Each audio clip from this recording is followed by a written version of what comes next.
年轻的时候总有一种错觉，年轻就是资本，无论自己怎么造，身体一定能支撑我干翻整个世界。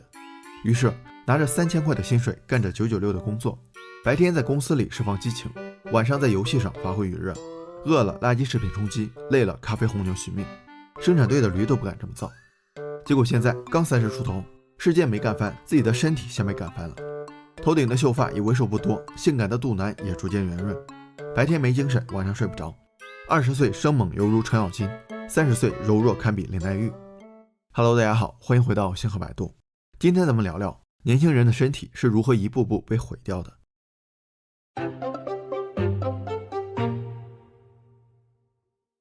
一、又臭又长的工作。要说对身体伤害较大又躲不过的元凶，那一定是跟老奶奶裹脚布一样又臭又长的工作了。白天12个小时做着自己不喜欢的事儿，时不时还被老板骂几句，身体受到多少内伤你根本想不到。有一项研究显示，工作倦怠会让大脑中负责产生情绪的杏仁核变大，同时它与前额叶皮层的连接减弱。前额叶皮层负责高级认知、情绪调控等功能，所以最直接的影响就是难以控制自己的情绪。有时候一忙起来，看谁都不顺眼，恨不得连老板都干，就是这个原因。当然，工作倦怠可不只是让你心情变差这么简单。希腊心理学团队对倦怠文献进行整理，在符合纳入研究标准的15项研究中，有13项研究表明，倦怠影响人们的认知功能，它会导致创造力、专注力、记忆力和处理问题的能力全面下降。长时间工作导致效率降低，效率低又延长了工作时间，简直又是个死循环。另外，高强度的工作一定对应着高强度的压力，这比工作本身对身体的摧残更大。在压力状态下，身体的肾上腺会释放与压力相关的激素，比如肾上腺素，它会促使新陈代谢的方式发生变化。当免疫系统长期超负荷运转，就会引起炎症。本来炎症是为了保护我们免受感染，但如果炎症持续时间比感染时间更久，它就没办法帮我们抵御感冒等疾病了。这也是很多小伙伴工作劳累容易感冒，得了感冒又不容易好的原因。2、长期缺乏睡眠。睡不好最直接最明显的影响就是记忆力变差。上学那会儿我就发现，考试前一天我熬夜抱佛脚，第二天大脑啥也不剩，还不如直接摆烂。由于白天大脑接收的外界信息都被存储在海马体这个临时仓库，海马体的容量有限，满了就塞不下新信息了，只有到睡觉的时候，这些临时存储的信息才会被转移到长期存储的信息层。所以说，要想学好得先睡好。跟工作压力一样，睡眠也会影响免疫系统。有个实验是这样的，150名健康的男女先被检测了1周的睡眠情况，然后根据睡眠时长分组并隔离，接下来往他们每个人的鼻子里喷感冒病毒的活病毒培养物，当然这征得了他们的同意。结果睡眠少的那组人感染率为 50%， 正常睡眠的人只有 18%， 而且即便接受了流感疫苗注射，缺乏睡眠的人的免疫反应也比正常睡眠的人低了 50%。 更糟糕的是，这些人补觉2到3周也没办法产生完全的免疫反应，也就是说一旦错过了睡眠益处，就很难通过补觉来弥补了。YV Sleep 提到，每晚只睡5个小时的男性，他的睾酮水平比自己的实际年龄老15岁，精子数量也比正常睡眠的人少 29%。 长期睡眠不足的女性生育能力低下的可能性甚至比普通女性高 80%。 你看，睡不好不仅影响这一代，还影响下一代。3、不计后果的饮食。估计很多小伙伴跟我一样，忙了一上午工作，就特别想吃点辣的、甜的、高热量的东西，因为它们能刺激大脑释放多巴胺、内啡肽等激素，让我们觉得很爽，但同时它们也在摧残我们的身体。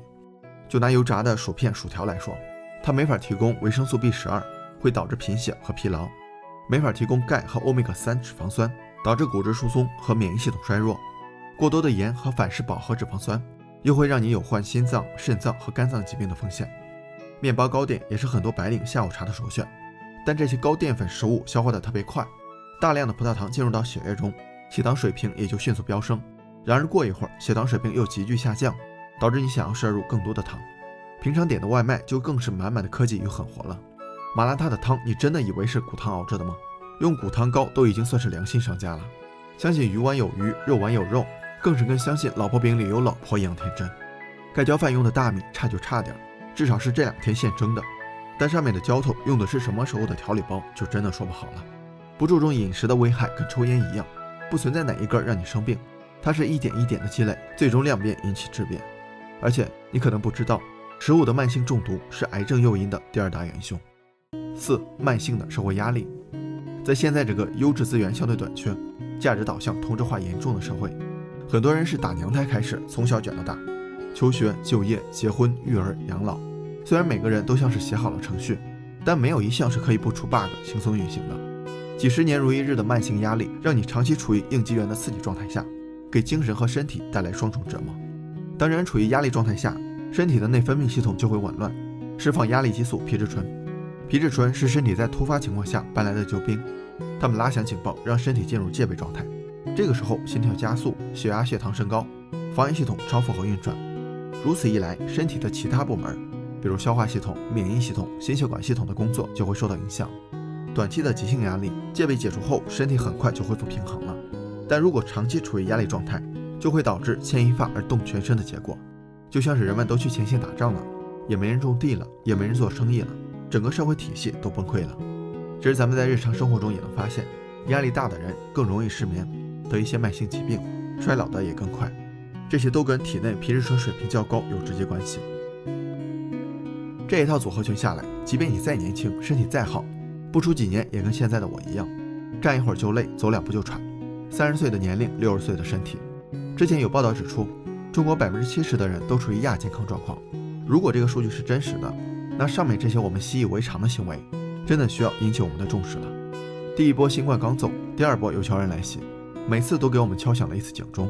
大家也逐渐意识到，对健康的关注不能靠病毒的一次次警告，而应该融入到意识和习惯中。接下来咱们就聊聊让身体保持健康的秘诀。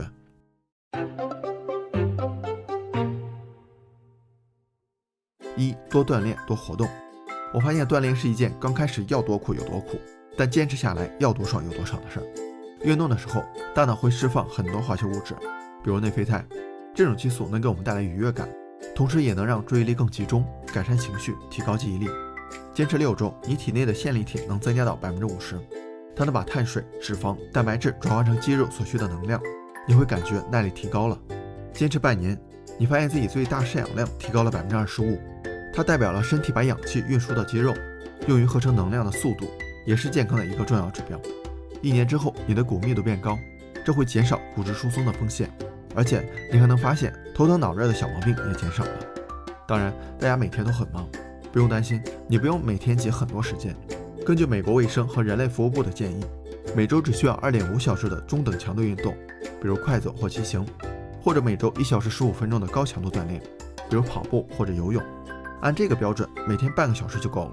咱们打把游戏、刷会儿视频也不止半个小时，对吧？2. 吃点健康的。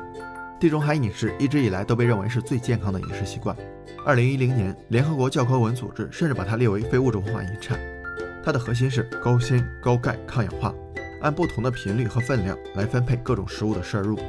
比如以橄榄油作为脂肪的来源，每天吃谷物坚果和蔬菜水果，每周吃适量的鱼和乳制品，像红肉、甜品，偶尔吃1次就好了。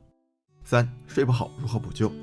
好的睡眠并不是说必须睡得早、睡得长，每个人的睡眠类型不一样，只要保持规律作息，问题都不大。但很多情况下，我们不能按自己的计划来，这就需要一些补救措施了。1. 困的时候不要继续强撑，因为过了这个时间，你就很难进入深度睡眠状态了。你会发现自己强忍着加班打游戏，过了一会儿就不那么困了，这是因为激素分泌已经开始紊乱了。所以你应该先上床睡90分钟，也就是一个睡眠周期。过了自己的黄金睡眠时间后，再起来加班打游戏，能减轻对身体的伤害。2. 晚睡也别晚起，这样会不断推迟自己的昼夜节律，造成恶性循环。大家应该能发现，虽然熬夜起得晚，但是跟正常睡眠的状态还是不一样，目光呆滞，反应迟钝。正确的做法是平常几点起还几点起，利用午休时间补个觉。3. 下午1到3点之间，睡眠需求会有一个小高峰，这是个绝佳的睡眠修复期。但午休不能睡太久，30分钟就可以了。如果担心被闹钟叫醒没精神，可以睡前喝点咖啡。咖啡因起作用的时间是20分钟之后，所以不会睡不着，反而醒过来的时候能帮你消除睡眠惰性。4. 积极对抗压力。乐观让人长寿，这可不是一句没用的鸡汤。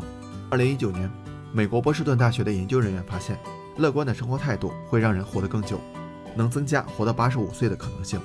我们看一些长寿的老人，生活习惯并没有像专家建议的那样有多健康，有的甚至抽烟喝酒一样不落。但他们就主打一个心态好，所以别给自己太多压力，没必要一味的向上比较。有钱是好，但没钱也能过，想挣钱却挣不到钱才是最痛苦的。也不用太在乎社会的价值导向，社会怎么定义成功那是社会的事儿，你知道自己想要什么就够了。出来混不就是为了爽吗？随波逐流痛苦不说，到最后也不一定能得到自己想要的，那还不如现在就爽。现代医学有个亚临床的概念，当我们接触了一些致病因素后，身体的代谢和功能发生了一定程度的变化，但还没有表现出病征和体征。也就是说，在我们生病之前，身体内部已经和细菌病毒厮杀了很久，各个器官都在尽全力保护我们的健康。所以千万不要等到免疫系统全面溃败之后才想起爱护身体的必要。年轻就是资本，或许可以改成身体好才是资本。